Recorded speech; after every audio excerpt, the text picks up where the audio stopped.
ओडिशार मुख्यमंत्री मोहन चरण माझी द्वारा खोर्धा ब्लक अंतर्गत अर्जुनपुर ग्राम पंचायत हलदीपदा शिल्प प्रकल्प गुड़िकर उद्घाटन और भित्तिप्रस्तर स्थापन और श्रमिक गृह योजनार शुभारंभ हो सारी।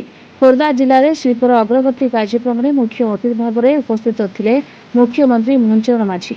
ओडिशा शिल्प मंत्री संपद साई, जटणी विधायक विभूति बलवंत राय, खोर्धा विधायक प्रशांत कुमार चेदेव, इपिपोल एमडी भूपिंदर सिंह पुनिया, अतिरिक्त सचिव हेमंत शर्मा उपस्थित हुई लोकंक दक्षता विकास सहित कर्म नियुक्ति जोगाइबारे साहाय्य करिबो एई शिल्प संस्था बोली गणमाध्यम में प्रकाश करते। हमर एई खोर्धा अंचल रे दुईटी स्थान रे हमर विशेष करिकी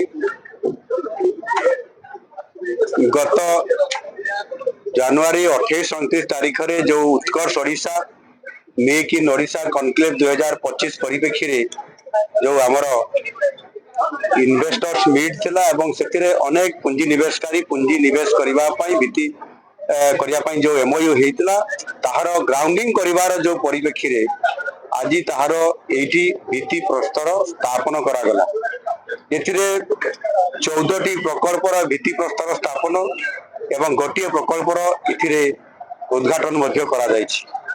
आ ये परिप्रेक्षी रे ए अंचल रे आज 6000 कोटी रु अधिक टंकार एठी इन्वेस्टमेंट करिवार ए जो प्रक्रियाकरण आज आरंभ हेछि एवं सेथिरे पाखापाखी प्राय एथिरे 30,500 रु अधिक आमर युवक युवती माने मध्य माने जॉब पाई परिबे नियुक्ति पाई परिबे जहा आमर निष्पत्ति थिला जहा आमर इन्वेस्टमेंट करिबा पाई एवं शिल्प आसीबा पाई गोटिए पॉलिसी आमर नुआ सरकार जे आमे एठी इन्वेस्टमेंट निश्चित भाव में हेबो अर्थनैतिक अभिवृद्धि पाई शिल्प प्रतिष्ठा हेबो युवक युवती मानक नियुक्ति प्रक्रिया पाई तार वास्तवता देवा पाई ग्राउंडिंग करिवा पाई आज तार भित्ति प्रस्तर प्रस्तुत करा जाय कि आज शुभारंभ करा जायछि। एटा गोटिए निश्चित भाव में आमे बड़े सफलता पाइछु आ एटा होछि हम सरकार प्रथम सफलता।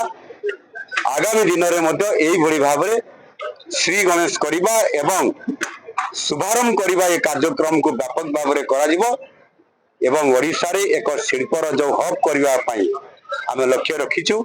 निश्चित भाव में आगामी दिन रे हमर जो समृद्ध ओडिशा गठन करिवार जो चिंता कराई ओडिशा अर्थनैतिक दृष्टिकोण एवं भित्तिभूमि को मध्य सुदृढ़ करने दृष्टिकोण आ सेति पई आजिर ये कार्यक्रम हमको निश्चित भाव में सूचित करुची जे ओडिशा आगामी दिन में निश्चित भाव में आगु को बढ़िबो विकास क्षेत्र में एवं लोकन को मध्य एथिरे समृद्धिशाली करी समान को नहीं जीवो। आज ये पंचायत पाई एक पवित्र दिन जहाँकि बहुत दिन अपेक्षा थिला जे केबे आम गाँ पंचायत रे गोटे फैक्ट्री हो कि इंडस्ट्री हो जहाँद्वारा कि आम पंचायत किसी बेकारी युवक युवती जो माने कि काम पाइबे आम पंचायत उन्नति हम ए सब आम खाली शुणुलु भावुलु चिंता कर रही किंतु आज एक पवित्र दिन में प्रधानमंत्री श्री नरेंद्र मोदी आम मुख्यमंत्री श्रीयुक्त मोहन चरण माझी आज आगमन आम पाई एक उत्साह भरी देछि आम पंचायत पाई जहाँकि एटी 5,000 कोटी पुंजी निवेश करने भित्तिप्रस्तर स्थापन करागला जहाँद्वारा कि मो पंचायत आज गर्वित। आज आगकू आम मानक पाई यह एक सुवर्ण सुजोग जे आम पंचायतवासी जो बेकार अच्छा से किभली सेमानकर नियुक्ति स्थापन आम पंचायतवासी हम आम सरकार पाखे ये दाबी निश्चित रखिबू। आम भी आशा करुचु सरकार आम कथा निश्चित शुणवे आम पंचायतर उन्नति निश्चित हेब। वर्तमान आमर ओडिशार सुनाम धन्य मुख्यमंत्री तथा जनप्रिय मुख्यमंत्री आमर खोर्धा ब्लॉक को एक कंपनी एवं कंपनी रे परिणत कर आगामी एक हब कंपनी हब तैयारी करिसेंती। तेणु मु सर्वप्रथम खोर्धा ब्लॉक तरफ मुख्यमंत्री को धन्यवाद देउची एवं साधुवाद जनाउची एवं भारतर प्रधानमंत्री को मध्य एवं आमर स्थानीय एमपी मध्य तांकर वरिष्ठ सहयोग एवं विधायक मध्य सहयोग करुचंती। आगामी दिन में खोर्धा ब्लॉक रे जनसाधारण उपकृत हेबे बेकारी समस्या किछि मात्रा रे दूर हेबो ଏବଂ ଖୋର୍ଦ୍ଧା ବ୍ଲକ कंपानी रे परिणत करेंगे एवं जनसाधारण निश्चय उपकृत हेबे। तेणु एप्रति मु प्रधानमंत्री एवं भारतर आमर इंडस्ट्री मंत्री एवं ओडिशार मुख्यमंत्री को एवं एमपी को मध्य साधुवाद जनाऊँगी।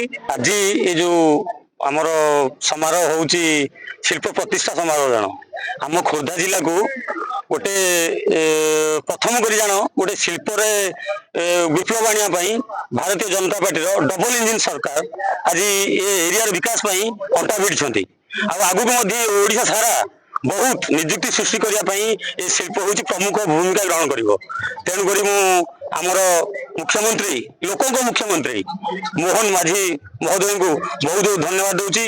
संगे संगे आमर यशस्वी प्रधानमंत्री नरेंद्र मोदी को बहुत बहुत धन्यवाद जे कि आम एरिया रे जो बेकारी मानकर निजुक्ति सृष्टि करने बहुत भल पदक्षेप। सर्वप्रथम परिचय होची मु जो स्थान रे होची से हलदीपदार मु निवासी। तेणु करिकी ए जो हलदीपदा माटी रे आज ये जो होची सेति पई हमर यशस्वी प्रधानमंत्री एवं हमर मुख्यमंत्री को धन्यवाद जनाऊँगी। ता सहित ये जो अंचल रे टिके आगु को जाइए आपण माने देखिबे सेठी पूरा खणी करिकी ताकू पूरा शेष करिया बसथिले एठी खणी दुर्बृत्त माने जहाँ को हलदीपदा निवासी तथा आम नालीपड़ा अर्जुनपुर समस्त आदिवासी वृंद माने बहुत प्रकार लड़ाई करिसंती।